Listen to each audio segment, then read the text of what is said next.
নতুন একটি YouTube channel খুলেই আপনি ভিডিও আপলোড করছেন। আপলোড করার পরে দেখছেন সেই ভিডিওতে কোনো ভিউজ আসতেছে না। বর্তমানে কম বেশি সবারই এই ধরনের প্রবলেম ফেস করতে হচ্ছে এবং আমারও এই ধরনের প্রবলেম ফেস করতে হচ্ছিল। কিন্তু আমি কয়েকটি চ্যানেল এবং কয়েকটি ইউটিউবারকে রিসার্চ করে বের করে ফেলেছি এই প্রবলেমের আসল সমাধানটা কোথায়। এই যে আমরা একটি নতুন চ্যানেল খুলেই ভিডিও আপলোড করে দিচ্ছি, এতে মেইন প্রবলেমটা হচ্ছে আমাদের চ্যানেলটা এখনো ওয়ার্ম আপ হয়নি। সত্যি বলতে ইউটিউব হচ্ছে মানুষের মতো, কখনোই নতুন কাউকে ডিরেক্টলি সে ট্রাস্ট করতে পারে না।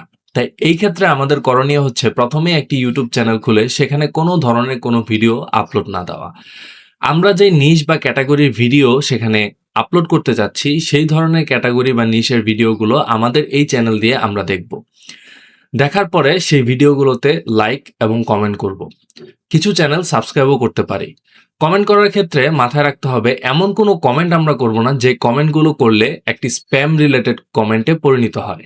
নর্মাল ইউজারের মতো আমরা 3 দিন লাগাতার এই চ্যানেলটিকে ইউজ করব আমাদের নিশ বেসড অনুযায়ী। এতে করে ইউটিউব বুঝতে পারবে আমি কোন ধরনের অ্যালগোরিদমের সাথে কানেক্টেড এবং আমি কোন ধরনের ভিডিওগুলো পছন্দ করি এবং আমি কোন ধরনের ভিডিওগুলো আপলোড দিতে চাচ্ছি। এটাকে বলা হয় টোটাল একটি ওয়ার্ম আপ। এবার আসি ডে 4-এ আমরা আমাদের চ্যানেলের ম্যাক্সিমাম কাজগুলো ডান করে ফেলবো। লাইক আমরা আমাদের চ্যানেলের লোগো আপলোড দিব, ব্যানার আপলোড করব, ডেসক্রিপশন যা যা লাগে, চ্যানেলের ট্যাগ সবকিছু রেডি করে ফেলবো।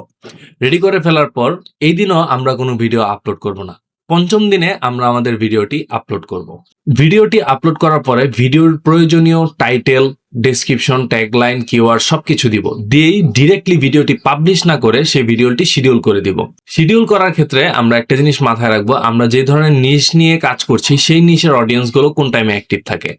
এটা দেখার জন্য আপনি বিভিন্ন এআই এর হেল্প নিতে পারেন, প্লাস আপনি যে চ্যানেলগুলো ফলো করছেন সেই চ্যানেলের ভিডিওগুলো অ্যানালাইসিস করা। বলে রাখা ভালো, ফ্রি এআই ইউজ করে like free ChatGPT, Gemini use করে আপনি কখনোই প্রপার এবং ভালো রেজাল্ট পাবেন না। এক্স্যাক্টলি যে রেজাল্টটা আপনি চাচ্ছেন বা আপনার জন্য যেটা হেল্পফুল, সেই কারণে আপনি বাজার থেকে বিভিন্ন প্রিমিয়াম সাবস্ক্রিপশন কম প্রাইসে কিনে নিতে পারেন। ঠিক তেমনই একটি ফেসবুক পেজের লিংক আমার এই ভিডিও ডেসক্রিপশনে দেওয়া থাকবে। এই পেজ থেকে আপনার সকল ধরনের সাবস্ক্রিপশন পেয়ে যাবেন খুবই কম প্রাইসে। আমিও এই ফেসবুক পেজ থেকে আমার প্রয়োজনীয় যত ধরনের subscription like CapCut, Canva, Gemini, ChatGPT এগুলো কিনে থাকি এবং তারা খুবই কম প্রাইসে এই সাবস্ক্রিপশনগুলো প্রোভাইড করে থাকে। আপনারা যদি আমার চ্যানেলের রেফারেন্স দেন তাহলে অবশ্যই আপনারা পেয়ে যাবেন স্পেশাল একটি ডিসকাউন্ট।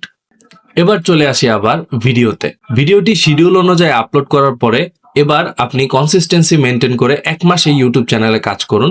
ইনশাল্লাহ আপনার চ্যানেলের যে জিরো ভিউর সমস্যাটা থাকতো সেটা রিমুভ হয়ে যাবে। আরো একটি বোনাস টিপ আপনাদেরকে দিচ্ছি, কখনো এক ডিভাইস থেকে আপনার মাল্টিপল চ্যানেল ওপেন করবেন না। এতে করে আপনার যেই আইপি অ্যাড্রেসটি রয়েছে ইউটিউব সেটাকে ডিটেক্ট করে যে কোনো সময় আপনার সকল চ্যানেল রিমুভ করে দিতে পারে এবং এটার ভুক্তভোগী আমি সহ আরো অনেকে। বড় বড় ইউটিউবাররা যেটা করে এটা তাদের একটা সিক্রেট, আমি জানতে পেরেছি। তারা বিভিন্ন ডিভাইস ইউজ করে, তারা বিভিন্ন কম দামি ডিভাইস কিনে সেই ডিভাইসের আন্ডারে বিভিন্ন চ্যানেল খুলে এবং সেই চ্যানেলগুলোকে সেই ডিভাইস থেকে মেনটেন করে। এতে করে আইপি অ্যাড্রেস আলাদা থাকে এবং ইউটিউব ডিটেক্ট করতে পারে না আপনি একটি আইপি থেকে অনেকগুলো চ্যানেল খুলে স্প্যাম করতেছেন। এবং আপনি যদি ইউটিউব চ্যানেল বিজনেসের সাথে জড়িত থাকেন তাহলে আপনার জন্য এটা অনেক হেল্পফুল। চ্যানেল বিক্রি করার সাথে সাথে আপনি ডিভাইসটিও বিক্রি করে দিন, সেই টাকা দিয়ে আপনি কম প্রাইসে আরেকটি ডিভাইস কিনে নিন, just for maintain your YouTube channel. এমন আরো টিপস এন্ড ট্রিক্স পেতে আমার এই চ্যানেলটিকে সাবস্ক্রাইব করুন। ভিডিওটি ভালো লাগলে একটি লাইক করে দিবেন এবং কমেন্ট সেকশনে জানাবেন আপনি আর কি কি জানতে চান ইউটিউব সম্পর্কে। এবং এর পরবর্তী ভিডিওতে আমি আপনাদের সাথে ডিসকাস করব কিভাবে মাত্র 1 মিনিটে আপনি একটি প্রফেশনাল মানের ইউটিউব থাম্বনেল বানিয়ে ফেলতে পারবেন খুবই সহজে। সবাই ভালো থাকবেন, সুস্থ থাকবেন। আল্লাহ হাফেজ, আসসালামু আলাইকুম।